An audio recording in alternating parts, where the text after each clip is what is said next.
Deep in the blanket of the night, a young brown and white she-cat stares up at the moon while listening to the soft breathing of her family sleeping inside the cave. Looking up at the moon, she awaits the transparent visage of one referred to as an ancient one by her family and others.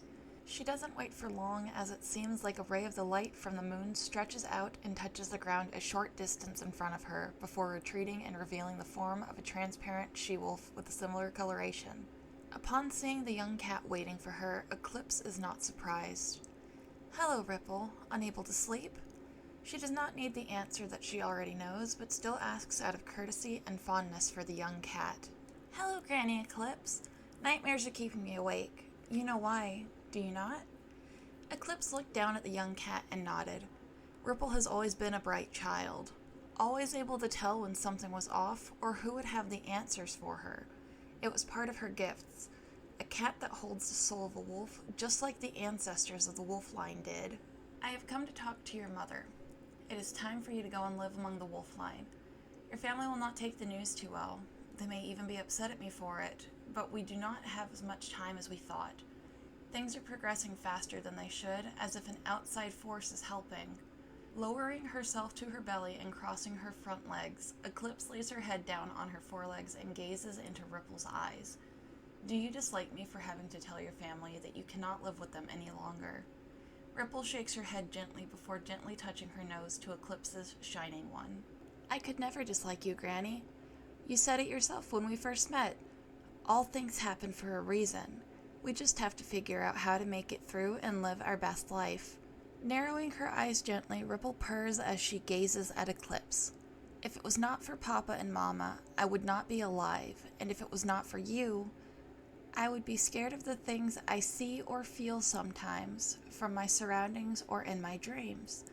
If living with the lines is something I can do to repay even part of that, then I am fine with it.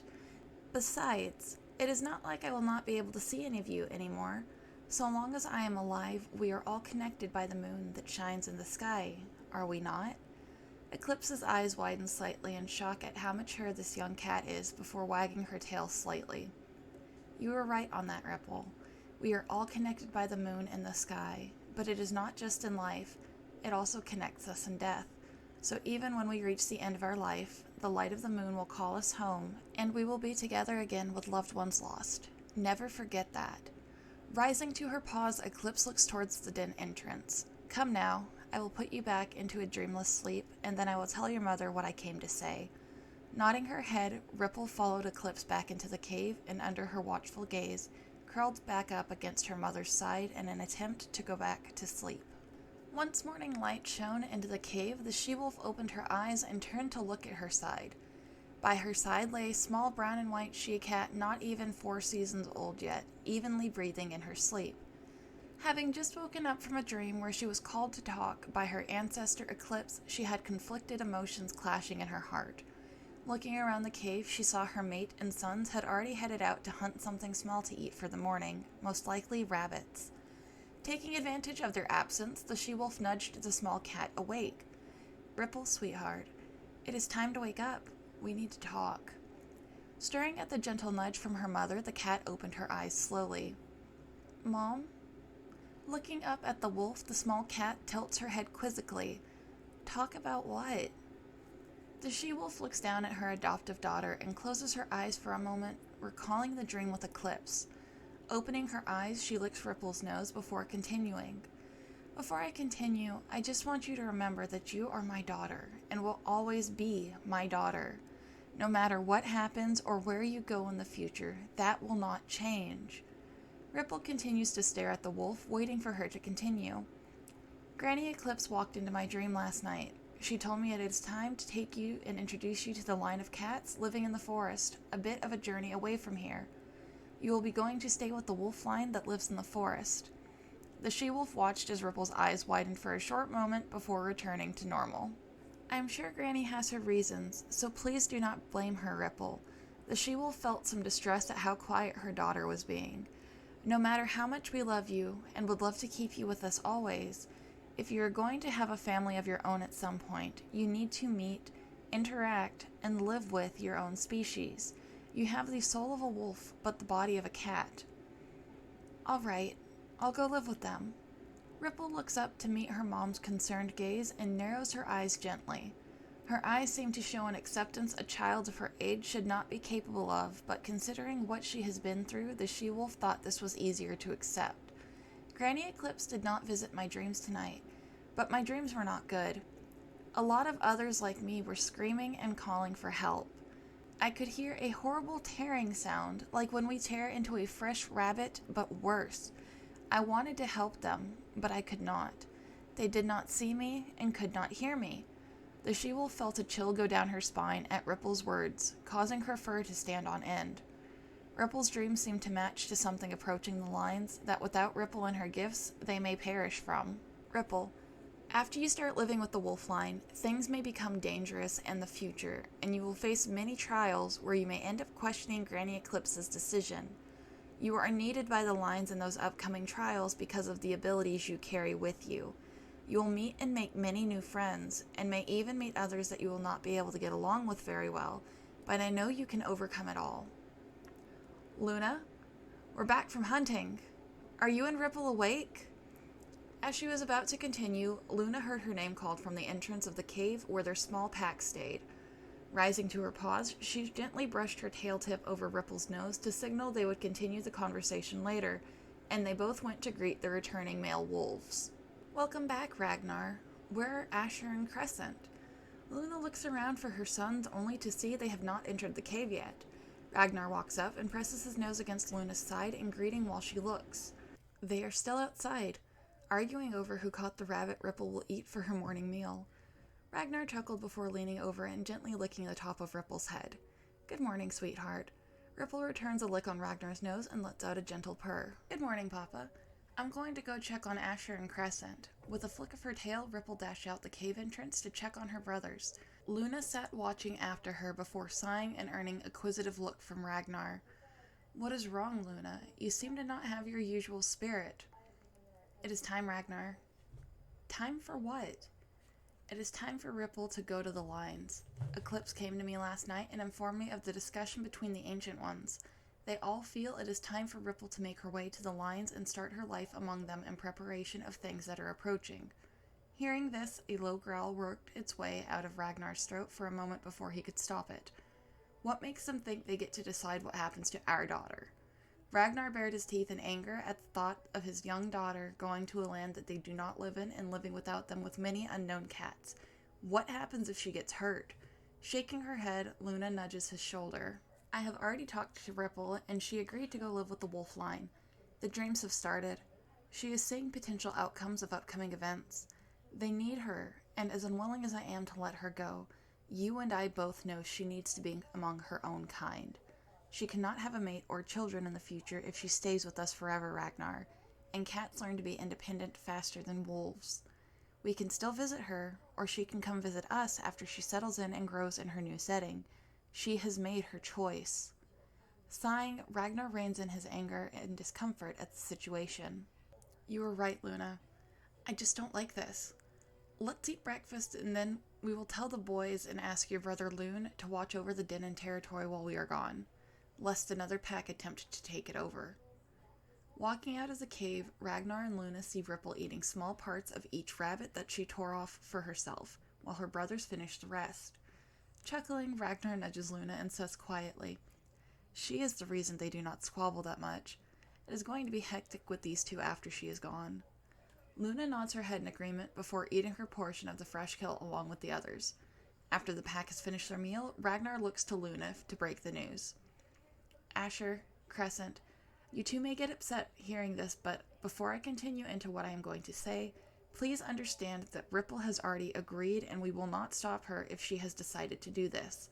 The two young wolves look at each other with concern in their eyes before looking back to their mother, urging her to continue. Ripple will be going to live with the wolf-line cats in the forest. Granny Eclipse visited last night to tell us it was time for her to go, and Ripple has agreed to live with the other cats. Why does she have to go live with them?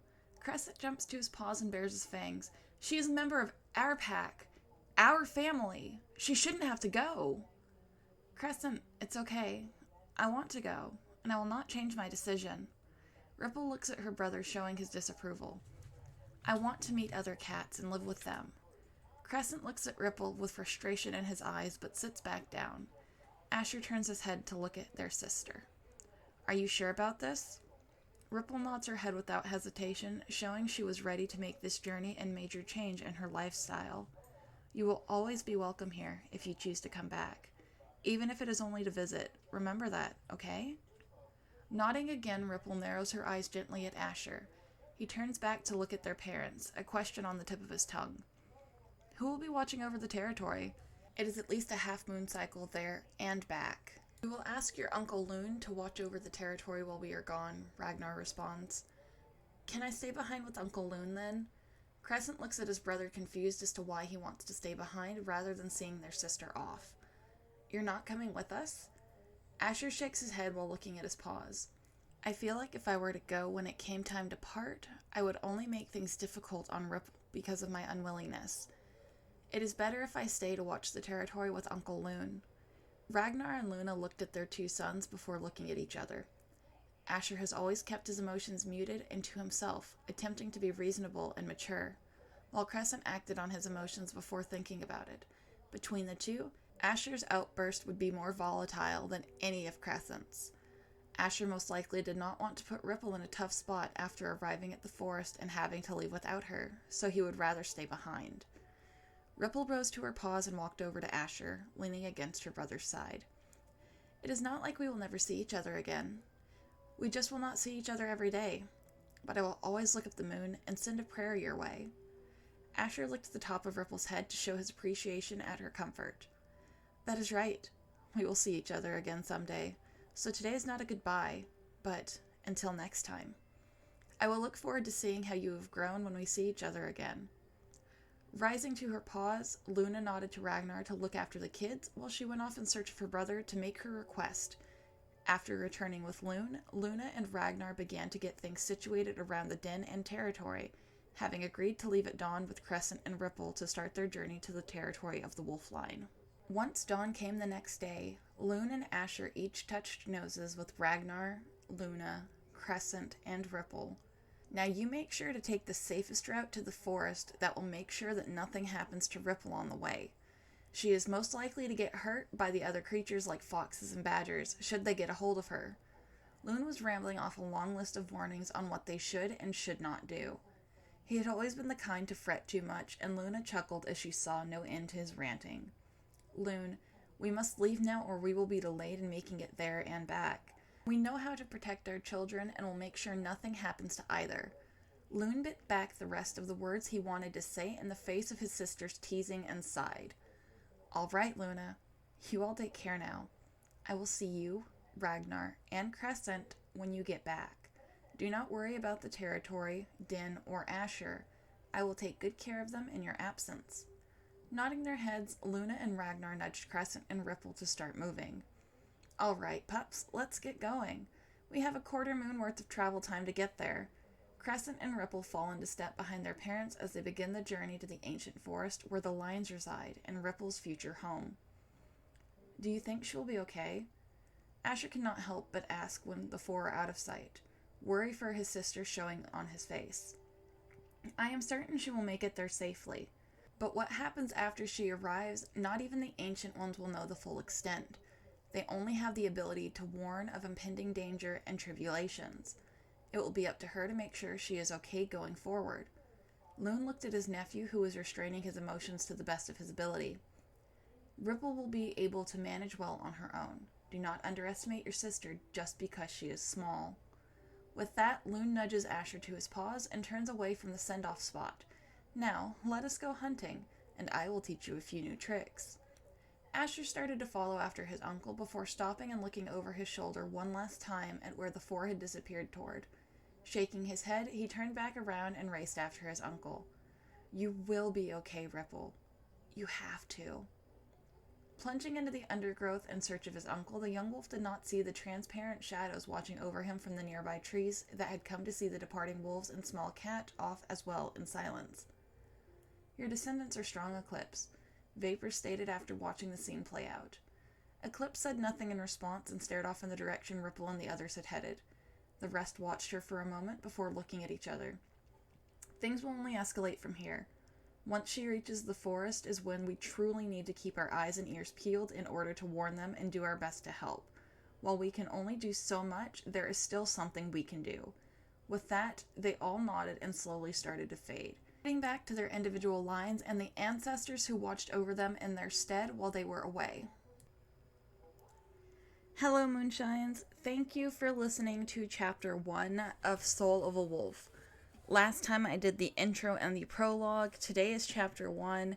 The word count for this is just slightly over 3,000 words. I'm going to try and keep the word count between 3,000 and 5,000 for a chapter, just because it's a decent length, and it's not too short and not too long. I will be trying to upload these every Sunday or Monday, depending on when I manage to get the videos recorded and up. I hope you all enjoyed the chapter and are excited to see what happens to Ripple going forward and meet the cats of the lines. I have so much planned for this, and I have so many things that I cannot wait to write and show you guys for this. But until then, I will see you all next time. Bye-bye!